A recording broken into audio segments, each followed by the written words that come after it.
আসসালামু আলাইকুম। আজ আমি আপনাদের সাথে শেয়ার করব ভ্যানিলা স্পঞ্জ কেক। এজন্য আমি একটি বড় কাচের বাটি নিয়ে নিয়েছি আর এখন ২টা ডিমের সাদা অংশ দিয়ে ভালো করে ফেটিয়ে নিচ্ছি। আর একটু ফেটানো হয়ে গেলে আমি তারপর চিনি অ্যাড করে দেব। 1/2 কাপ চিনি দিয়েছি। আপনারা যে যার টেস্ট অনুযায়ী চিনিটা অ্যাড করবেন। আর এখন আমি সেই কুসুম ২টা দিয়ে দিচ্ছি আর একটু ভালো করে নাড়াচাড়া করে নিয়েছি। আর এখন দিচ্ছি তেল, 1/2 কাপ তেল দিয়েছি। দিয়ে ভালো করে নাড়াচাড়া করে ভ্যানিলা এসেন্স দিয়ে দিয়েছি।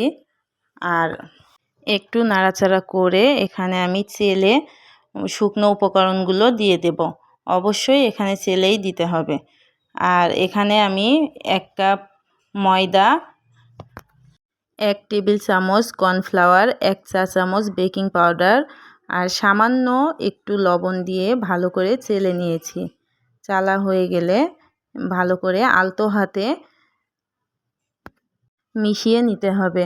এই কাজটা তাড়াহুড়া করলে ডিমের যেই ফোমটা বানিয়েছিলাম সেটা নষ্ট হয়ে যাবে আর কেকটা স্পঞ্জ হবে না।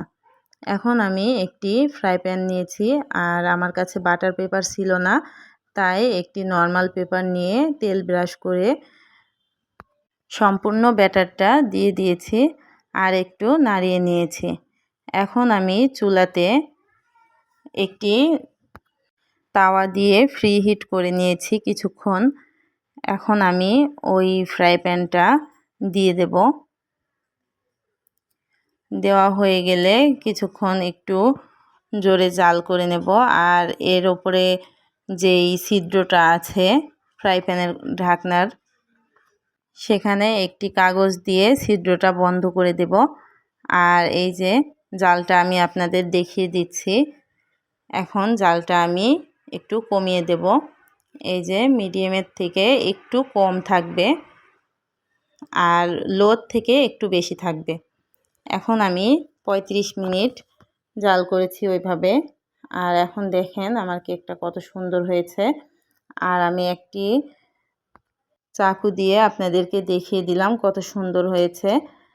এখন চকলেট আমি গলিয়ে নিচ্ছিলাম। আমার মেয়ে চকলেট দিয়ে খাবে। আর এই যে কেকটা আমি মোল্ড আউট করে নিয়েছি। এখন এই যে আপনাদের দেখাবো যে কেকটা কতটা সফট হয়েছে আর সুন্দর হয়েছে।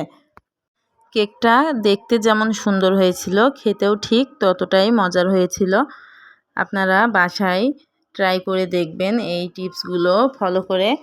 আশা করি অনেক সুন্দর কেক আপনারাও বানাতে পারবেন। আল্লাহ হাফেজ।